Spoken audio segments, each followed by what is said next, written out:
Hi friends, good morning. మన breakfast ఈరోజు సద్దన్నం. ఈ సద్దన్నాన్ని రాత్రి కాసింత అన్నం మరియు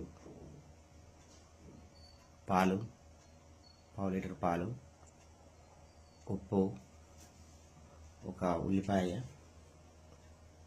2 పచ్చిమిరపకాయలు కట్ చేసి